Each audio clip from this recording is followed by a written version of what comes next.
오늘은 하나님의 선물 마태복음 114번째 시간으로 다 배불리 먹고라는 제목으로 우리 하나님 말씀 함께 나누도록 하겠습니다. 오늘 본문은 예수님께서 칠병이어의 기적을 베푸시는 장면인데, 칠병이어는 떡 7개, 물고기 2마리로 남자만 4,000명, 그러니까 남자만 4,000명이니까 여자와 아이들과 노인까지 하면 10,000명에 육박하는 인원을 먹이셨다 하는 기적입니다. 우리가 얼마 전에 마태복음 14장에서 오병이어 기적을 이미 다룬 바가 있습니다. 근데 오병이어 기적은 워낙에 유명한 기적이라서 성도들이 잘 알고 목사님들도 설교를 많이 하세요. 근데 칠병이어의 기적은 있다는 것만 알지 설교도 잘 안 하시고 성도들도 내용을 자세히 잘 모릅니다. 근데 칠병이어의 기적은 굉장히 중요한 기적이에요. 이 기적은 오병이어 기적과 칠병이어의 기적이 연속성이 있고 또 양 날개처럼 2개의 기적이 배치되어 있기 때문에 이 기적도 칠병이어 기적도 굉장히 중요하게 눈여겨봐야 됩니다. 29절 보시면 예수께서 거기서 떠나사 갈릴리 호숫가에 이르러 산에 올라가 거기에 앉으셨다, 이렇게 기록하고 있습니다.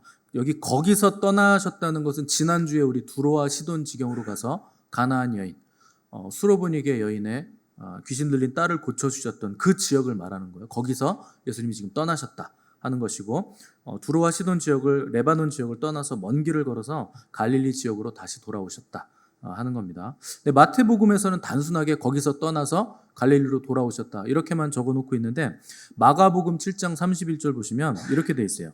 예수께서 다시 두로 지방에서 나와 시돈을 지나고 데가볼리 지방을 통과하여 갈릴리 호수에 이르셨다, 이렇게 되어 있습니다. 그러니까 예수님께서 두로를 떠나서 시돈을 지났다는 건 그 수로보니게 여인, 가나안 여인을 어디서 고쳐주신 겁니까?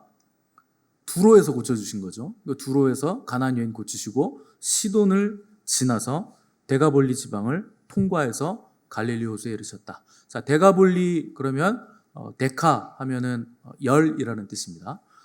그래서 볼리 하면 폴리스예요. 그래서 도시라는 뜻이고, 그래서 데가볼리 하면 데카폴리스, 그래서 10개의 도시라는 뜻입니다. 그러니까 데가볼리를 지나셨다. 10개의 도시가 한 행정구역으로 묶여져 있는 이방인 지역을 두루두루 돌아서 갈릴리 지역으로 들어오셨다. 이걸 설명하고 있는 거죠. 여러분들이 이해가 안 되실까 봐 제가 또 친절하게 지도를 준비해놨습니다. 지도 보여주시죠. 복잡하죠? 그 게네사렛 지방에서 출발을 하신 거예요. 그 출발점, 빨간색 그 줄의 출발점이 게네사렛이라고 줄이 쭉 옆으로 돼 있죠. 게네사렛. 거기서 주님이 뭘 하셨느냐? 종교인들과 한바탕 하신 거예요. 왜 당신들의 제자들은 손 안 씻고 먹어요? 그러니까 주님이 너네는 왜 율법 안 지켜? 이렇게 얘기하시고, 입으로 들어가는 게 사람 더럽히는 게 아니고 마음에서 나오는 게 너희들을 더럽힌다 한 지역이 바로 저 게네사렛 지역입니다. 자, 게네사렛에서 빨간색 화살표가 출발해서 어디로 갔느냐? 두로로 간 거예요. 그래서 두로에서 시돈 지역으로 올라갔죠. 파란색이 이제. 그래서 거기서 엄청 복잡하죠. 근데 그 오른쪽 밑에 보시면 데가볼리라고 있죠. 거기가 데카폴리스인데 거기에 10개의 이방인 행정구역 도시가 있습니다. 그러니까 뭐 직선으로 데가볼리로 가신 게 아니고 시돈으로 올라가셨다가 베니게 지역 통과했다가 또 뭐 다메섹 지역으로 가셨다가 여기저기 막 들리신 거예요. 그래서 제가 성경을 예수님이 어디 가셨나 복음서를 보면서 자세하게 추적을 해가지고 여기 찍으셨구나 해서 선을 하나하나 다 이어가지고 갈릴리 호수까지 돌아오시는 길을 하고 싶었어요. 근데 성경이 안 나와요. 그래서 제 마음대로 그냥 그어놓은 겁니다. 저거는 아무 상관없어요. 그냥 파란색은 대충 이렇게 가셨겠지 뭐 해가지고 제가 대충 마우스로 이렇게 해가지고 그냥 해놓은 겁니다. 대신에 데가볼리는 찍었다. 그리고 시돈 지역으로도 올라가셨다. 근데 아마 저렇게 다 제자들과 함께 돌아다니시고 데가볼리도 그냥 저렇게만 가신 게 아니에요. 10개의 도시를 다 찍으신 거예요. 그래서 데가볼리 찍고 갈릴리 호수로 유대 지역으로 다시 국경 넘어서 들어오셨다. 대략 시간이 얼마 정도 걸릴 것 같습니까? 최소 3개월 정도 걸리는 거리입니다. 그러니까 주님이 두로와 시돈 올라가셨다, 갈릴리 지역으로 다시 내려오셨다, 며칠 걸린 거 아니에요. 두로와 시돈 이방인 지역으로 넘어가셔서 이방인 지역에서 엄청나게 긴 시간 동안 전도 여행을 하시고 복음 전파하시고 천국 복음 전파하시고 몇 개월이 지나서 데가볼리까지 내려오셨다가 다시 요단강 동편에서 갈릴리 지역, 호수 지역으로 넘어오셨다는 겁니다. 그때 주님이 이방인 지역에서 몇 달 동안 다니시면서 전도 여행을 하셨는데 예수님이 많은 이적을 행하셨습니다. 이방인 지역에서도. 그래서 예수님의 소문을 듣고 굉장히 많은 이방인 환자들이 예수님을 따라서 유대 지역으로 들어옵니다. 따라 들어오는 거예요. 그래서 갈릴리 지역으로 다시 오셨는데 수많은 사람들이 예수님을 따라서 같이 들어왔다는 겁니다. 자, 우리 30절 말씀 한번 다 같이 읽어보겠습니다. 30절 시작. 큰 무리가 다리 저는 사람과 장애인과 맹인과 말 못하는 사람과 기타 여럿을 데리고 와서 예수의 발 앞에 앉힘에 고쳐주시니 아멘. 자, 이방인의 환자들도 엄청나게 따라 들어오고 또 갈릴리 지역에 왔으니까 다시 유대인들도 또 예수님이 오셨으니까 다시 또 환자들을 데리고 오는 겁니다. 그러니까 이방인, 유대인 할 것 없이 전부 다 섞여서 지금 갈릴리 호수 산 위에 예수님이 앉으셨고 이제 거기에 다 같이 모여 있었다는 거예요. 자, 여기 모인 사람들의 규모가 10,000명이 넘었을 겁니다. 뭐 10,000명에 육박했든지 10,000명을 훨씬 넘었든지 많으면 뭐 20,000명쯤 됐겠죠. 그 대부분 누구냐? 환자들, 그 못 고치는 병, 불치병 환자들, 그리고 가증하다고 여기는 유대인들, 그 다음에 이방인 지역에서도 예수님이 병을 고쳐주신다 해서 따라온 사람들, 그리고 그들을 돌보는 가족들, 또 친구들, 뭐 이런 사람들이 같이 따라왔겠죠. 그러니까 모인 사람들의 면면이 전부 다 환자이다 보니까 이곳의 분위기는 결코 뭐 지적인 분위기거나 무슨 세미나 하는 분위기거나 고상한 분위기는 아니었을 겁니다.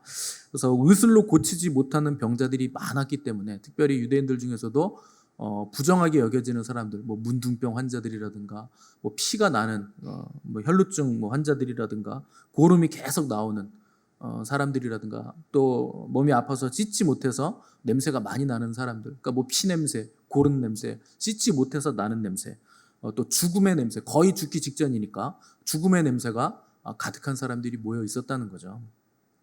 분위기는 굉장히 어두운 분위기고 여기저기 옷가지와 붕대들도 막 흩어져 있었을 것이고 또 따라 나온 가족의 아이들도 여기저기 막 뛰어다니면서 막 놀았을 것이고 완전히 돗대기 시장 같은 분위기가 바로 이 분위기였을 겁니다.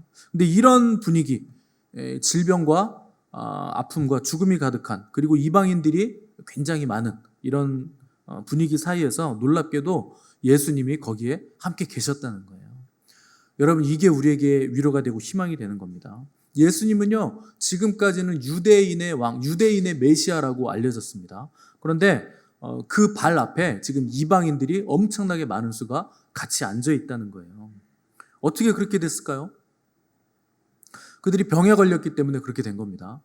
병에 걸려서 예수님 외에는 희망이 없기 때문에, 예수님만이 나의 병을 고쳐주실 수 있는 유일한 분이시라는 걸 인정했기 때문에 그들이 예수님과 함께 있게 된 것이고, 예수님 앉아 계신 발치 앞에 지금 앉아 있게 된 거죠.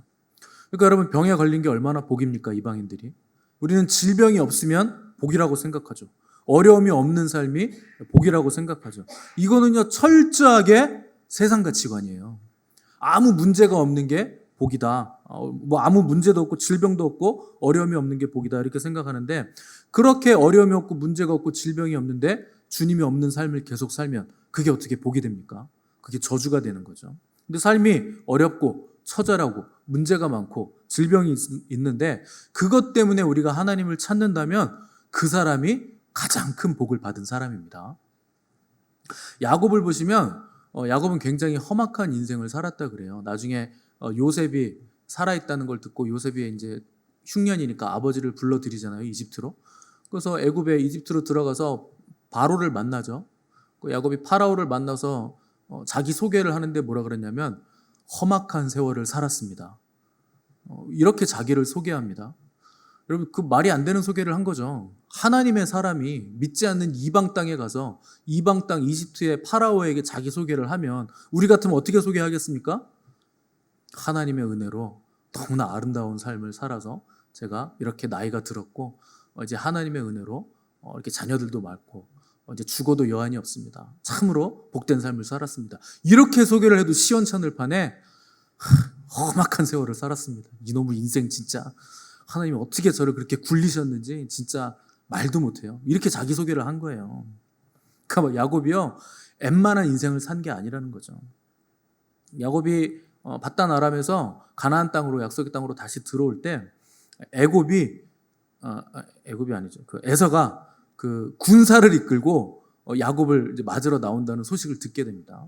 그 야곱이요 바짝 쫄아요. 지금 절체절명의 순간이에요. 왜냐하면 형 에서가 나를 죽일 것이다 이렇게 생각을 하고 있는데 형님한테 선물을 보내서 막 보냈는데 종이 와서 보고하기를 뭐 400명이 넘는 군사를 이끌고 에서가 지금 오고 있습니다. 그러니까 꼼짝없이 죽게 생긴 거죠. 그러니까 야곱이 그때 뭘 하느냐? 하나님을 만나서 목숨을 걸고 매달립니다. 꼼짝없이 죽게 생겼으니까 매달려야죠. 그렇게 야곱이 밤새도록 하나님께 매달려요. 그렇게 매달려서 그러면 하나님이 야곱을 승승장구하게 해주셨느냐? 그렇지 않아요. 그날 밤에 야곱은 한도뼈가 부러져서 평생 다리를 저는 불구가 됩니다. 진짜 험악한 인생을 사는 거예요. 근데 여러분 다리가 부러져서 평생 다리를 절게 됐는데 그게 야곱에게 그럼 뭐 저주냐? 그게 야곱에게 복이었다는 겁니다. 다리를 절게 됐는데 복이 된 거예요. 그날 야곱의 이름이 이스라엘로 바뀌어요. 그러니까 두 다리가 온전한 것보다 한 다리를 절게 되더라도 하나님과 동행하게 되는 것. 하나님께 새로운 이름 이스라엘, 하나님과 더불어 싸워 이긴 자라는 이름을 받게 된 게 이게 야곱에게 복이 됐다는 거예요. 그래서 주님도 이런 말씀하십니다. 너희들 두 손을 다 가지고 있는 것보다 한 손 찍어내버리고 천국 가는 게 더 낫다. 두 눈 가지고 범죄하는 것보다 눈 하나 뽑아버리고 아니면 눈 두 개 다 뽑아버리고 범죄 안 하고 천국 가는 게 더 낫다. 그러니까 우리는 건강한 게 좋은 거다 생각하고 환경과 조건이 중요하다고 생각하지만 그리스도인에게는 환경과 조건, 그 어떤 조건보다 더 중요한 게 있어요. 예수 그리스도가 나의 인생을 간섭하고 있는가, 간섭하고 있지 않은가. 이게 중요한 겁니다.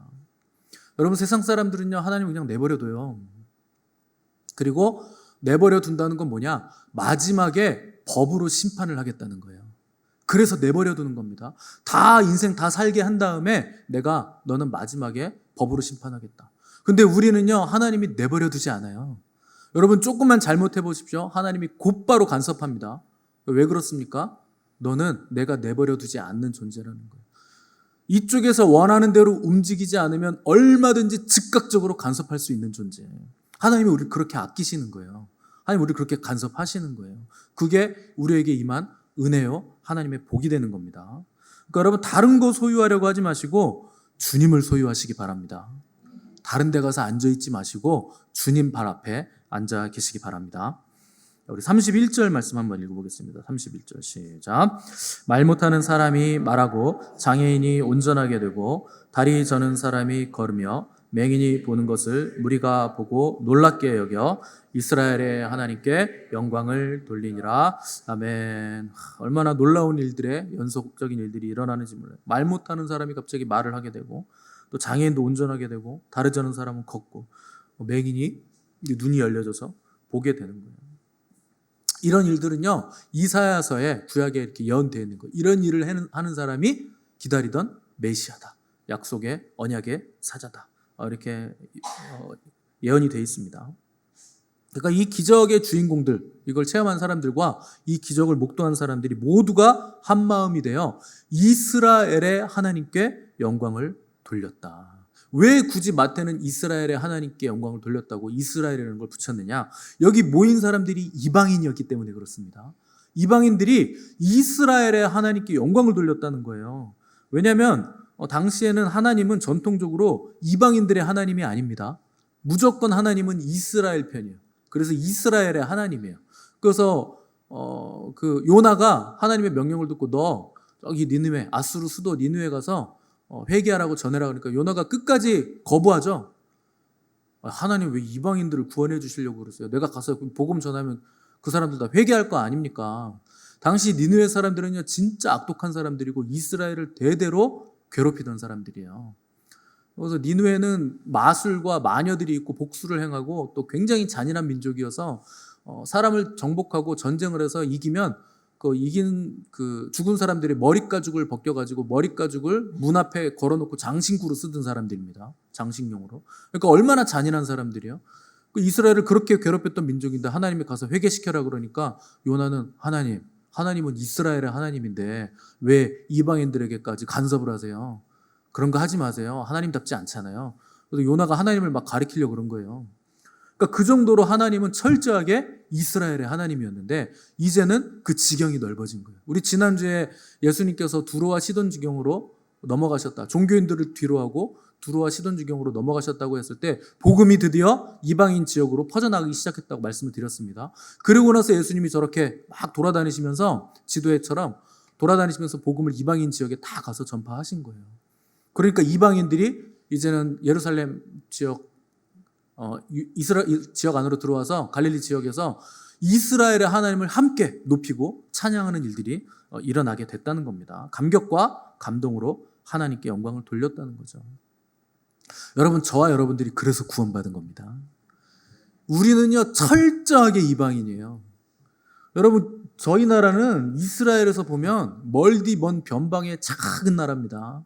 이스라엘 사람들이 우리 보면 아유 저 이방인들, 저 개만도 못한 것들, 이럴 사람들이 저와 여러분들이에요. 근데 우리에게 복음이 들어와서 우리도 구원을 받았다는 거예요. 너무나 큰 사랑을 우리가 받은 겁니다. 근데 여러분, 이런 생각을 해보신 적이 있습니까? 하나님은 도대체 우리를 왜 사랑하시나? 여러분, 하나님이 나를 왜 사랑하시는 것 같습니까? 이런 생각을 한 번도 해보신 적 없어요? 누워있으면 이런 생각이 들지 않나요? 별의별 생각이 다 드는데 그럼 뭐 생각합니까? 오늘 밥 뭐 먹지? 뭐 이런 생각합니까? 도대체 우리가 뭐길래 하나님이 우리를 사랑하시나요? 우리가 뭘 어떻게 했길래 하나님이 우리를 사랑하실까요? 혹시 여기서 난 구원받을 만한 일을 했다 하시는 분 계십니까? 이거 나는 구원받을 만하지. 그때 내가 헌신을 다짐하고 내가 그걸 했어. 그래서 내가 구원받은 거야. 뭐 이런 생각 하시나요? 아니면 우리 부모님이 기도 엄청 많이 하셔서 내가 구원받았지. 뭐 이런 분 계신가요? 만일 그런 생각을 조금이라도 한다면 여러분 굉장히 위험한 생각을 하시는 겁니다. 물론 부모님이 기도 많이 해서 내가 사랑받을 수 있겠죠. 아니면 내가 사랑받을 짓을 해서 귀여워서 사랑스러워서 사랑받을 수는 있겠지만, 그런데 여러분 그런 것들은 우리가 구원받는 데 이유가 안 돼요. 하나님이 저와 여러분을 사랑하셔서 구원해 주시는 이유는 우리에게 있는 게 아닙니다. 그 이유는 무조건 하나님에게 있어요. 우리가 뭘 하든지 간에 구원받은 이유가 될 수 없죠. 하나님이 왜 우리를 구원하시고 사랑하시는가? 하나님의 기쁘신 뜻대로 사랑하시는 거예요. 그러니까 하나님이 우리를 왜 사랑하시느냐? 하나님이 우리를 사랑하시기 때문에 사랑하시는 거예요. 다른 이유가 없습니다. 그 여자분들 자꾸 남편분들한테 나 사랑해? 그럼 사랑하지. 왜 사랑해? 이런 거 자꾸 묻지 말라 그랬잖아요. 그거 왜 자꾸 묻습니까? 사랑하니까 사랑하지. 그 뭐 이것 때문에 사랑해 그러면 그거 안 해주면 안 사랑할 거 아니에요. 그 다음부터는 뭐 통통해서 사랑해 그래서 살이 빠지면 어떡할 거예요? 그럼 안 사랑할 거 아닙니까? 그 통통해졌다가 뚱뚱해지면 더 이상 안 사랑할 거 아니에요. 그럼 뭐 여러분들이 평생 통통을 유지할 거예요? 몸매가 세속적이어서 사랑해 그러면 그 세속적인 몸매를 계속 유지해야 되는데 그게 가능합니까? 나이가 들면 몸매 유지를 어떻게 합니까? 그러니까 무슨 이유를 갖다 붙이는 게 아니에요. 사랑은 물론 사랑한다면 사랑하는 행위를 보여야죠. 꽃 한 송이 선물도 안 하고 생일인데 선물 한 번 안 해주고 그럼 그건 사랑 안 하는 거죠. 당신은 평생 나한테 선물 한 번 해본 적도 없고 꽃 한 송이 집에 들어오면서 사온 적도 없고 내가 좋아하는 거 맛있는 거 나한테 사들고 들어온 적도 없고 야 이거 오다가 주웠다 이렇게 하나 던져주는 것도 없고 그 사람은 사랑 안 하는 겁니다. 그건 말로만 사랑하는 거죠. 하나님은요 우리를 사랑하세요. 어느 정도 사랑하십니까? 자기 아들 생명을 내어주시기까지 사랑하세요. 그런 행동은 반드시 있어야 됩니다. 근데 이유를 묻지는 마시라. 별다른 이유가 없어요. 하나님이 보시기에 나 같은 거 어떻게 사랑하실까? 우리는 늘상 이런 생각하죠. 나 어제 또 넘어졌는데 하나님 나 사랑하실까? 나 어제 또 담배 이거 끊어야 되는데 또 못 참고 또 뻐끔뻐끔 한 대 피웠고 또 친구 만나는데 어제 또 한 잔 했는데 한 잔 하다 보니 또 한 잔이 두 잔 되고 두 잔이 세 잔 되고 그래서 1차가 2차 되고 2차가 3차 되고 술이 술을 먹는 게 아니고 이제 그쵸 술이 술을 먹는다 그러죠. 내가 술을 먹는 게 아니고 이제 술이 술을 먹고 죄송해요. 제가 술을 잘 못 먹어가지고 어떻게 되는지 시스템을 잘 몰라서 그런데도 나를 사랑하실까? 여러분, 그래도 하나님 여러분 사랑하세요. 이 사랑은요, 영원한 거예요. 여러분, 사랑의 기반이 우리에게 있잖아요. 큰일 납니다. 내가 이러면 사랑하고, 내가 이렇게 안 하면 사랑 안 하고, 그럼 난리 나는 거예요. 그러면 구원도 내가 잘하면 구원받고, 내가 잘못하면 구원 못 받고, 그런 구원을 우리가 어떻게 믿음으로 가지고 있습니까? 그 믿음의 기반이 나에게 있는 거죠. 우리가 스스로를 보면 너무나 부족하고 나약한 거 투성이에요.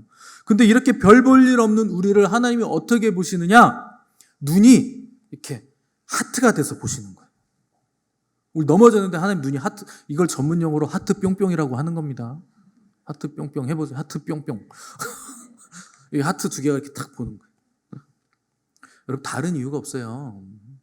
사랑하시기 때문에 사랑하시는 거예요. 우리가 사랑받을 만해서 아닙니다. 하나님, 저 나약한데요? 그럼 하나님이, 나는 너 나약해서 사랑해. 나약해서 너무 좋아. 내가 네 힘이 돼줄 수 있어서 너무 좋아. 하나님, 저 죄가 많아서 매일 넘어져. 야, 나는 네가 넘어져서 널 사랑하는 거야. 내가 일으켜 세워줄 수 있잖아. 나 그래서 너 사랑해. 왜 이렇게까지 사랑하세요? 나는 사랑이니까. 하나님은 사랑이시니라. 이 사랑에는요, 유대인과 이방인의 경계가 없습니다. 높고 낮음이 없어요. 그래서 우리를 사랑하시는 거예요. 그래서 우리가 구원받은 거예요. 본문의 이방인들도 마찬가지죠. 이 사람들이 한 일이라고는 예수님 따라온 것밖에 없어요. 병 고침 받으려고. 근데 여러분, 예수님 따라가는 게 모든 것이에요. 어린 양이 어디로 이끌든지 따라가는 거. 이게 가장 중요한 겁니다. 그러면 우리가 어디로 가느냐? 어린 양의 나라로 따라 들어가는 거예요. 제가 설교를 시작하면서 오병이어와 칠병이어는 연결되어 있다, 의미가 있다, 이렇게 말씀을 드렸습니다. 그래서 이 오병이어와 칠병이어의 차이점을 아는 게 중요하죠. 자, 오병이어란 무슨 뜻입니까? 떡 5개, 물고기 2마리. 자, 칠병이어는 떡 7개, 물고기 2마리. 그래서 이게 뭐 같은 기적인데 착각해서 써놓은 건데 이렇게 우기시는 분들이 많은데 전혀 아닙니다. 오병이어는요, 대상이 누구냐? 유대인들 대상이에요. 칠병이어는요, 이방인들 대상이에요. 그래서 양쪽 모두에게 예수님께서 똑같은 기적을 똑같이 베풀어 주신 거예요. 근데 오병이어는 보리떡 5개죠. 왜 5개입니까? 이게 유대인들을 대상으로 한 기적이잖아요. 그래서 5개예요. 5개는 뭘 상징하냐면 이거 모세 오경을 상징하는 겁니다. 모세 오경이란 건 유대인들을 위한 거예요. 근데 칠병이어는 떡이 7개예요. 이거는요, 이방인들을 상징하는 거예요. 7이라는 게 뭡니까? 가나안 7족속. 철저하게 이방인들을 위한 기적이라는 거예요. 그래서 율법을 상징하는 5개, 그리고 이방인들을 상징하는 7개. 또 7은 완성되는 숫자입니다. 그래서 7에는 우리가 안식하잖아요. 7째 날에. 7은 완성이에요. 그래서 율법이 복음으로 완성되는 거예요. 그래서 복음은 율법, 유대인들에게서 시작해서 이방인들에게 퍼져나가서 7로 완성된다, 안식된다 하는 걸 오병이어와 칠병이어는 우리에게 상징적으로 가르쳐주는 거죠. 그래서 모세 오경으로 성경이 시작하죠. 유대인들에게서 시작하는 겁니다. 모세 오경으로 시작해서 성경이 뭘로 끝납니까? 요한계시록으로 끝나죠. 요한계시록은요, 복음 중에 복음이고 끝까지 영원한 복음, 전할 복음이고, 그 요한복음의 내용을 잘 보시면 전부 다 숫자 7로 이루어졌습니다. 요한계시록은. 그래서 7인, 7대접, 7나팔, 7년 대환란, 이런 것들이요, 상징적인 숫자가 계속 7로 연결이 되어 있죠. 그래서 모세 오경으로 시작한, 율법으로 시작한 복음이 요한계시록에 가서 복음의 완성을 이룬다 하는 것을 이 2 기적이 우리에게 보여주는 거죠. 그럼 왜 율법으로 시작해서 복음으로 완성되냐? 진정한 율법주의자는요, 복음주의자가 됩니다. 진정한 복음주의자는요, 율법주의자가 돼요. 이 2개가 별개가 아니에요. 여러분, 복음주의자들이 복음으로 구원을 받잖아요. 그러면 율법은 우리에게 뭘로 다가오느냐? 더 이상 법이나 우리를 누르는, 억제하는 게 아니라 자유하게 하는 율법으로 다가옵니다. 그 야고보가 자유하게 하는 율법을 들여다보고 있는 자는 율법을 통해서 자유를 얻는다 그러잖아요. 율법이 어떻게 자유를 주느냐? 그게 우리를 자유롭게 한다는 거예요. 여러분, 법을 잘 지키면 자유롭죠? 안 자유, 여러분 뭐 범죄자예요? 법을 잘 지키는 사람은 자유롭습니다. 횡단보도에서 초록불에 건너가면 그 사람 안 죽어요. 그 법이 우리를 살려요. 자유를 주는 거예요. 근데 그걸 어기면 끽 죽는 거예요. 어느 순간 차가워서 죽입니다. 그러니까 법을 잘 지키면 그게 우리에게 자유를 주듯이 대한민국 시민이 됐으면 대한민국 법을 지키면 자유를 얻는 거예요. 누가 안 잡아가요. 그러니까 하나님 나라의 백성이 되면 하나님 나라의 법을 잘 지키면 되는 겁니다.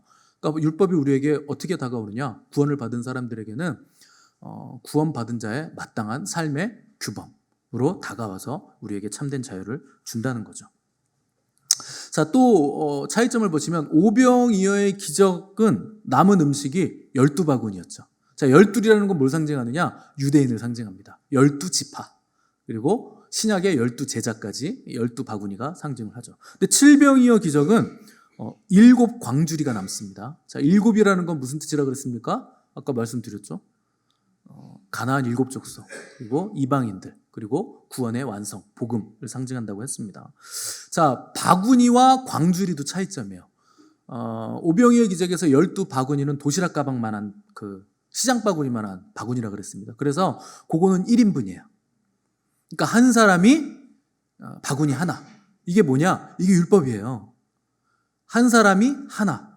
눈에는 눈, 이에는 이. 한 사람은 1인분. 이게 율법입니다.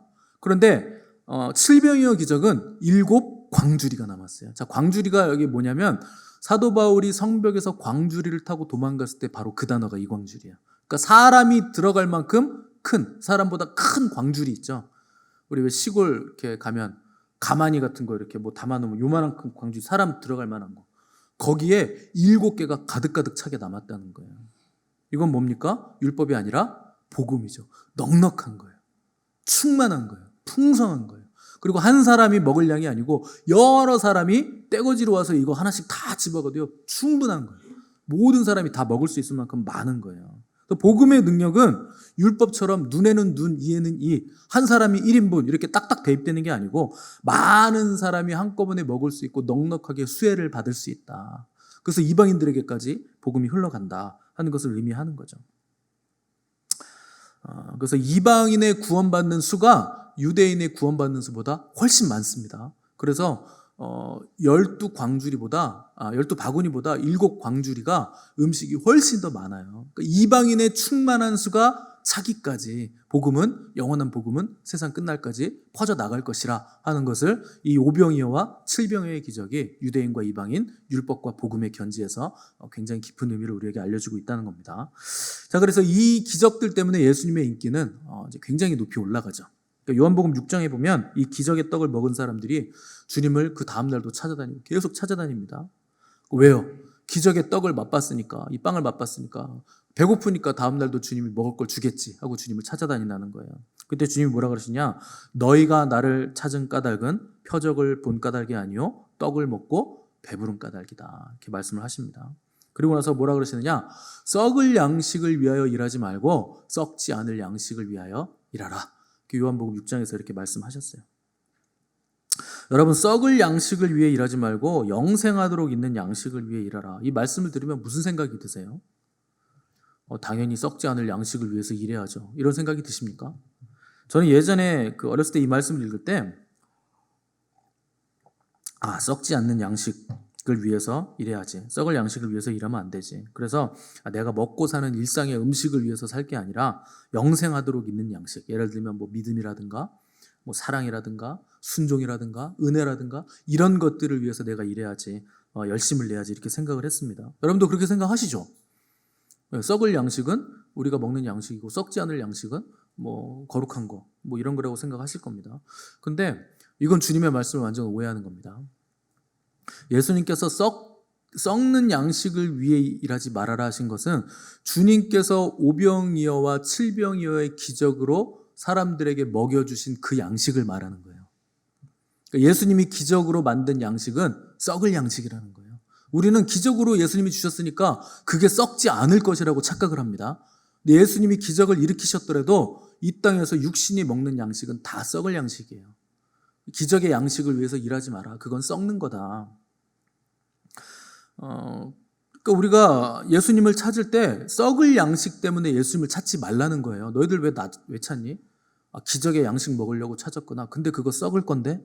너희들 썩지 않을 것을 위해서 나를 찾아야지 썩을 양식 먹으려고 나 찾아다니면 안 된다. 이 얘기 하시는 거예요. 그러니까 우리가 올바른 목적을 위해서 예수님을 찾아야 된다는 거예요. 예수님 찾는 거 귀한 일이에요. 그런데 목적이 올바라야 된다. 특히나 병에 걸린 사람이 나 병 고침만 받았으면 좋겠어요. 그리고 예수님 찾는 거 물론 그것도 귀한 일입니다. 치유받는 거 귀한 일이에요. 근데 치유를 받는 게 우리의 목적이 아니죠. 우리의 목적은 썩을 양식을 먹고 육신을 배부르게 하기 위함이 아니고 썩지 않는 것, 곧 영원한 양식을 먹기 위해서 우리는 주님을 찾아야 된다는 거예요. 그래서 기적으로 인해 병고침을 받는다 해도 여러분 육신은요 다시 아파요. 여러분 저한테 찾아오셔가지고 기도 많이 받으시잖아요. 그러면 낫습니다. 나으실 분들은 분명히 낫습니다. 나을 거라고 믿으니까 오신 거 아니에요. 그럼 나아요. 좋아져요. 근데 한 주 지나면 또 아프죠. 왜 그런지 아세요? 하나님의 치유가 완전하지 않아서? 아닙니다. 여러분들이 몸을 그렇게 써서 그래요. 몸을 자꾸 불규칙하고 비대칭으로 서 있고 한쪽으로 기울어져 있고 몸을 어깨 뼈를 자꾸 쓰고 그러니까 어깨도 아프고 허리도 아프고 다리도 아프고 오만 대가 다 아프죠. 기도하면 또 괜찮아집니다. 분명히 괜찮아집니다. 근데 그 몸을 또 혹사시켜요. 그럼 또 아파요. 몸은요 썩어요. 썩을 거예요. 그러니까 또 아프고 또 아프고. 여러분 죽은 나사로 이미 썩는 냄새가 나요. 죽은 지 나흘이 지났으니까. 얼마나 많이 썩었겠습니까? 냄새가 나는데 예수님이 살려주셨어요. 그러면 안 죽었을까요? 나사로가? 안 죽습니까? 죽어요. 예수님이 다시 살려내도 죽습니다. 몸은 무조건 썩습니다. 몸이 먹는 양식도 무조건 썩습니다. 그래서 아무리 치유를 받아도 몸 관리 잘못하고 자세가 좋지 않으면 아팠던데 또 아파요. 고질적으로 아픈 거예요. 근데 그런 건 영원한 게 아니죠. 예수님이 우리에게 오신 이유는 일시적인 치료를 위해서 오셨거나 단순히 우리 편하게 살게 해주시기 위해서 오신 게 아닙니다. 우리 잘 먹고 잘 살게 해주시려고 예수님 오신 거 아니에요. 예수님이 오신 이유는 영생하도록 있는 양식을 우리에게 먹이시기 위해서 오신 거예요. 때문에 우리가 예수님을 찾고 예수님 따르고 예수님을 믿는 이유도 다른 게 아니에요. 영생하도록 있는 양식에 우리의 초점이 가 있어야 된다 하는 것이죠. 유대인들에게 이 얘기를 하셨는데 그들이 주님의 그 썩지 않을 양식을 위하여라는 주님 말씀을 듣고 본능적으로 그들이 뭘 생각했느냐? 광야에서 조상들이 먹었던 만나를 떠올립니다. 우리 조상 모세는 우리 조상들에게 만나를 줬는데 당신은 뭘 줄 건데요? 이렇게 물어봐요. 그러니까 모세가 이스라엘 백성들에게 만나를 내리게 했다는 거죠. 근데 주님은 뭐라 그러셨느냐? 야, 모세가 너희에게 만나 내린 거 아니야. 내 아버지께서 너희에게 하늘로부터 참떡을 주신 거야. 모세가 내린 게 아니에요. 하나님이 주신 거예요. 그리고서 주님이 곧바로 뭐라 그러시느냐? 나는 하늘로서 내려온 생명의 떡이다. 무슨 말씀을 하신 겁니까? 나는 하나님이 보낸 생명의 떡이야. 내가 참 떡이야. 모세하고 나는 될 것도 아니야. 그래서 주님 자신의 기원이 하늘 아버지께서 하늘로부터 직접 보내셔서 내려오신 생명의 떡이다. 너희들은 나를 먹고 마셔야 된다 하는 것을 계시를 해주신 것이죠. 주님께서 야, 나 베들레헴 출신이야. 나 나사렛 출신이야. 나사렛 사람이야. 이렇게 얘기하지 않으셨어요. 나는 하늘로부터 왔다. 나는 아버지께서 보냈다. 나는 만나와 오병이어와 칠병이어와 같이 먹어도 배고프고 먹어도 또 배고프고 만나처럼 걷어놓으면 막 썩고 결국 죽을 양식, 썩는 양식이 아니고 너희에게 썩지 않을 생명을 주는 영원한 양식으로 내가 온 거다. 그러니 너희들 나를 먹고 나를 마시고 나로 인해 생명을 얻는 자들은 영원히 살게 될 거다. 이런 놀라운 계시를 주님께서 요한복음 6장에서 열어주셨다는 겁니다. 그랬더니 이 말씀을 들은 제자들 중에 상당수가 주님이 나를 먹고 마시라고 하니까 뭐 식인종인가? 어떻게 사람을 먹으라는 거지? 이 말씀은 어렵도다. 누가 들을 수 있겠느냐 하면서 제자들 중에 상당수가 이날 주님을 다 떠나가 버립니다. 12제자만 남아요. 예수님이 12제자들에게 너희들도 갈래? 물어보니까 베드로가 주님, 우리를 뭘로 보시는 거예요? 영생의 말씀이 여기 있는데 우리가 어디로 갑니까? 우리는 주님이 하나님께로부터 온 거룩한 자이신 줄 알고 믿었습니다. 우리는 이미 그걸 다 믿고 있었다는 거예요. 여러분들은 어떠신가요? 예수님께서 나는 생명의 떡이다. 내 살은 참된 양식이고 내 피는 참된 음료다. 너희들 나를 먹고 나를 마셔라. 이 말씀을 들으면 기분이 어떠세요? 마음에 걸립니까? 아니면 아멘이십니까? 아멘이죠. 아멘이죠. 너무 감사한 일이죠. 우리는 그게 너무나 감사한 거예요. 예수님 먹고 예수님 마실 수 있는 거 너무 감사한 일이죠. 나는 예수님 딱 봤을 때 예수님 맛없게 생겨서 안 먹으려 이런 분 계세요? 예수님 별로 맛없을 것 같아요. 아마 여러분 대부분들은 아멘이실 겁니다. 왜 그럴까요? 하나님의 은혜가 우리에게 머물고 있기 때문에 그래요. 그런데 그 은혜가 없는 사람들은 다 주님을 떠났다는 거예요. 여러분 아무나 예수님 말씀 믿고 구원받을 수 있는 거 아닙니다. 하나님의 은혜가 머무는 사람들만 구원받는 거예요. 은혜를 받은 자들만 주님의 살을 먹고 주님의 피를 마실 수 있는 거예요. 그래서 우리가 영원한 생명을 소유한 불멸의 존재들이 된 겁니다. 우리가 기적을 체험해서 예배를 열심히 드려서 기도를 뜨겁게 해서 받은 은혜가 아니에요. 우리 구주 예수님이 저와 여러분을 위해서 자신의 귀한 생명을 내어주셨기 때문에 우리가 이 은혜를 받은 거예요. 십자가에서 우리 주님이 받으신 형벌은요, 모든 인류의 죄가 완전히 똘똘 농축된 영원한 형벌을 주님께서 십자가에서 다 받아내신 거예요. 지옥에서 지금 형벌을 받고 있는 사람들은 주님의 고통을 이해하지 못합니다. 왜냐하면 그 사람들은요, 자신의 죄로 인해서 형벌을 받는 거예요. 근데 주님은 죄가 없으세요. 그분은 죄가 없는데 모든 인류의 죄로 인해서 그분이 영원한 형벌을 그분의 몸으로 다 받아내신 거예요. 홀로 받아내신 거예요. 그때 주님이 십자가에서 그 형벌을 받아내실 때 저와 여러분들의 죄도 그 형벌 안에 들어가 있었어요. 그걸 주님이 받아내신 거예요. 우리가 그 은혜를 받은 겁니다. 여러분 이거는요, 말도 할 수 없는, 말하지 못할 영원한 은혜, 놀라운 은혜를 우리가 받았다는 거예요. 그럼에도 불구하고 저와 여러분의 삶은 녹록하지 않죠. 어려움은 있을 수 있습니다. 원래 삶은 어렵습니다. 원래 인생은 고단해요. 야곱도 험악한 인생 살았다고 하잖아요. 원래 인생 그런 거예요. 아침에 눈을 뜨는 것마저도 버거울 수 있죠.